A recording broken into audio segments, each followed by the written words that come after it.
Bismillahirrahmanirrahim. Good morning, 7th class.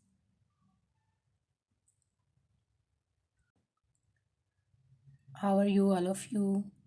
Hopes you are all fine. This is your English class. I'm your English teacher. Okay. In previous lecture, we have done translation and question answer of unit number 18, which is crocodile. In this unit, we have read that this is very informative lesson and told about the crocodile that is most feared and hated based in the world. Okay इस lecture में हम पढ़ेंगे part A and objective question answer हम पहले ही पढ़ चुके हैं, read out कर चुके हैं और अब हम करेंगे part A. Okay class, you know all very well कि हम क्लास वर्क कैसे करते हैं. First of all you will have to take out your English a notebook, draw margin line, write down date and day, mention the lesson which is crocodile. आपने सबसे पहले लिखना है यूनिट नंबर 18. यूनिट नंबर 18 लिखने के बाद नीचे आप लिखोगे part A, meaning in context.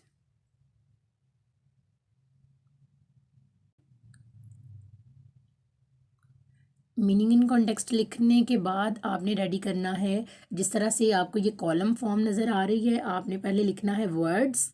ये मार्कर से लिखोगे आप, ये हेडिंग जो है ये भी आप मार्कर से दोगे और उसके बाद आप लिखेंगे वर्ड्स एंड सिनोनिम. सिनोनिम्स होते हैं the words having the same meaning. For example हमारा फर्स्ट वर्ड है बीस्ट.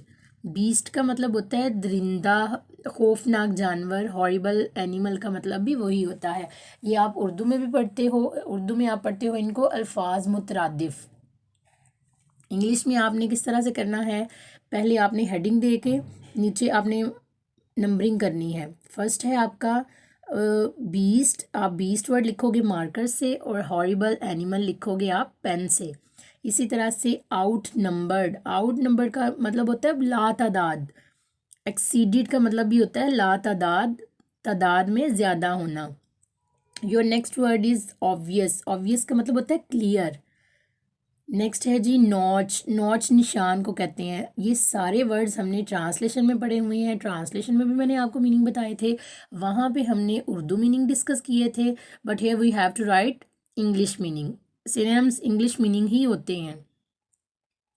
वर्ड्स तो डिफरेंट होते हैं लेकिन मीनिंग सेम होते हैं. ओके जी, नॉच का आप लिखेंगे cut. Your next word is emit. Emit mean produce. Produce के अलावा आप इसका एक और मीनिंग भी लिख सकते हैं, that is make. Make word जो है वो भी एमिट के लिए यूज हो सकता है. नेक्स्ट है आपका वर्ड 6 डिज़ोल्व. डिज़ोल्व का मतलब होता है हल हो जाना, मिक्स हो जाना. और इसका नेक्स्ट है सिनोनिम, इसका देखिए मिक्स्ड लिखा हुआ है. 7 पे है कैप्टिविटी. कैप्टिविटी का मतलब होता है कन्फाइनमेंट. कैप्टिविटी का मतलब होता है कैद. डिप्लेटेड. डिप्लेटेड का मतलब होता है ख़त्म हो जाना. और एग्जॉस्टेड का मतलब भी निकालना या ख़त्म हो जाना है. शैलोज. शैलोज का मतलब होता है कम गहरा. और इसका जो मीनिंग है वो है not very deep. Not very deep, ज़्यादा गहरा ना होना. चार्म. चार्म हमने पढ़ा था लेसन के, अगर आपको याद हो, लेसन के लास्ट वाले पैराग्राफ में विच डॉक्टर्स चार्म. जादू सहर को कहते हैं और इसका मीनिंग होगा emulate. Is that clear class?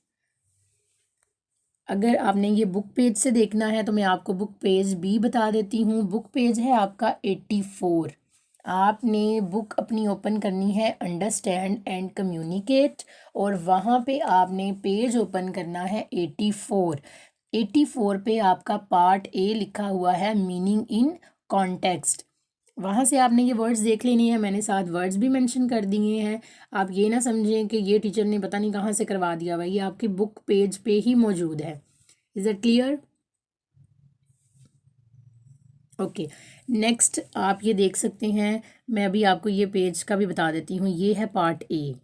Okay class, ये पार्ट ए है. ये जो भी हमने पीछे पार्ट किया है ये है ये वाला beast. dissolved, outnumbered, obvious, notch, emit। यहाँ से मैंने ये पार्ट लिया है, आपका ये पार्ट ए का 1 वाला पोर्शन था। ओके क्लास, अब हम करेंगे second. We have done 1 portion, now we'll do this part. This part, first of all, we'll read out the statement, and after that, according to the sense of the statement, we'll have to give the answer. First, we'll read out the statement, choose the best explanation for each phrase. यहाँ पे हमारे पास phrase हैं। phrase कहते हैं incomplete sentence को। phrase किसे कहते हैं? incomplete sentence। यहाँ पे आप देखें, the crocodile's domain, we have 3 answer, we have 3 option, we have to choose the right one according to the sense of the statement। यहाँ पे हमें कहा गया है कि the crocodile's domain, domain हमने लेसन में भी पढ़ा था, डोमेन का मतलब होता है सल्तनत। तो यहाँ पे आप देख रहे हैं कि मैंने हाईलाइट कर दिया हुआ है राइट आंसर, ताकि आपको लर्निंग में आसानी हो। यहाँ पे आप देख सकते हैं इसका राइट आंसर, आपने अपनी बुक ओपन करनी है, ऐसे आपको समझ नहीं आएगी।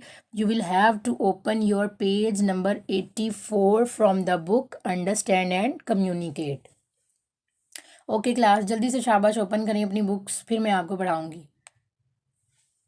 होप्स यू आपने जो है ना वो अपनी बुक्स ओपन कर ली हुई हैं। ओके, नेक्स्ट हम इसको पढ़ते हैं। इसका जो राइट आंसर है, एरियाज वेयर द क्रोकोडाइल प्रीडोमिनेट्स होता है गलबा पाना, तो ये इसका राइट आंसर है। नेक्स्ट स्टेटमेंट पढ़ते हैं, आर डिसेप्टिव ग्रीन।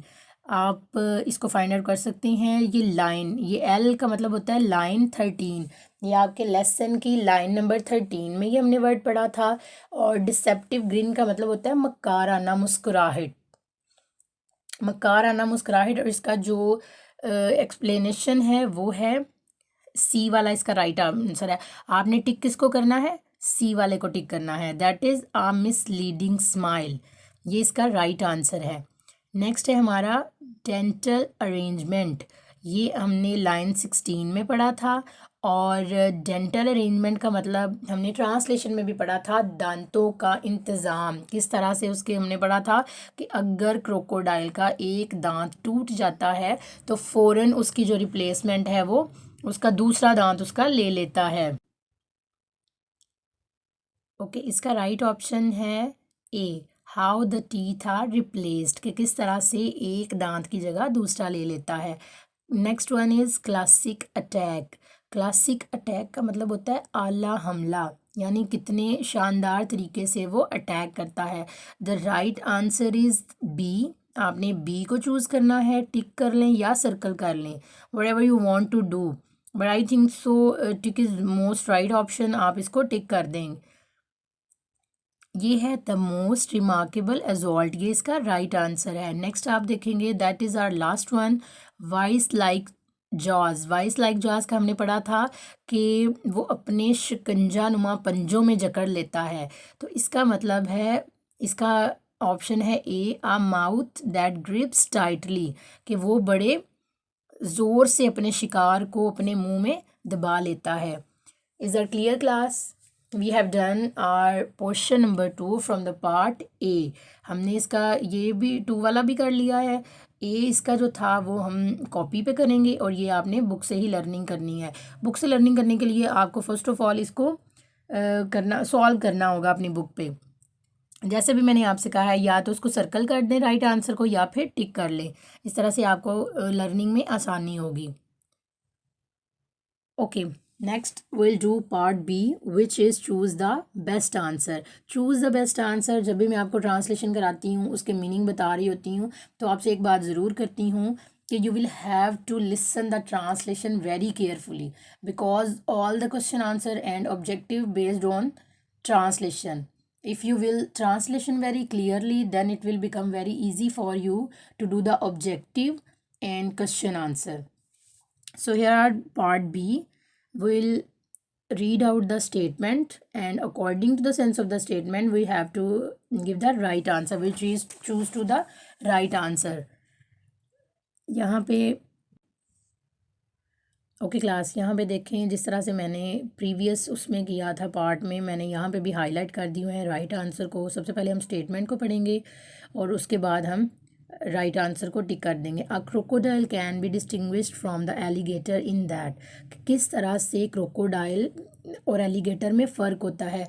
तो जो सी वाला है इसका राइट ऑप्शन है। The fourth tooth on either side of its lower jaw is exposed when the mouth is shut, जब उसका मुंह बंद होता है तो उसका जो फोर्थ वाला टीथ है वो नज़र आ रहा होता है। नेक्स्ट है हमारा how does the crocodile attack in water, के पानी में ये हमला कैसे करता है। ये भी हमने अपनी ट्रांसलेशन में पढ़ा हुआ है। इट यूजेज इट्स जाज टू सीज इट्स प्रे, कि वो अपने शिकार को पकड़ने के लिए अपने जबड़ों का इस्तेमाल करता है।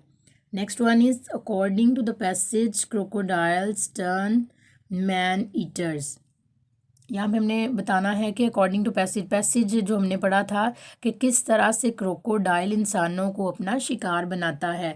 तो हमने पढ़ा था कि जब उसका नेचुरल प्री यानी उसका जो कुदरती शिकार होता है वो जब ख़त्म हो जाता है, तो इसका राइट आंसर है when there natural pre is depleted, जब उसका कुदरती शिकार ख़त्म हो जाता है तो फिर वो किसका शिकार करता है, इंसानों का। और मोस्टली हमने पढ़ा था कि जो mostly his victims are women who take bath, wash clothes or draw water and children who play in the water. ये उसका शिकार बन जाते हैं easily. Okay, next and last one is what do Africans do to protect themselves against crocodiles? जी अफ्रीकी जो हैं वो अपने आप को क्रोकोडाइल से मगरमच्छों से बचाने के लिए क्या करते हैं। तो इस ये लास्ट पैराग्राफ है हमारा ट्रांसलेशन का, उसमें हमने पढ़ा था कि वो क्या करते हैं। They we are witch doctors, they wear a witch doctors charm, उन्हें ये होता है कि हम किसी भी जादूगर से जादू करवाएंगे तो हम इससे छुटकारा हासिल कर सकते हैं। Okay, we have done our part B. Next will see the diary. Okay class, this is your diary, unit number 18 part A. Part A जो मीनिंग इन कॉन्टेक्स्ट है वो आपने राइट डाउन भी करने हैं अपनी नोटबुक पे नीट एंड क्लीन, और फिर आपने क्या करना है पार्ट बी, उसमें हमने 2 पोर्शन किए हैं, choose the best explanation for each phrases और चूज़ द बेस्ट आंसर, ये दोनों आपने लर्निंग करनी है। Okay class, Allah Hafiz, thank you so much. Stay home, stay safe.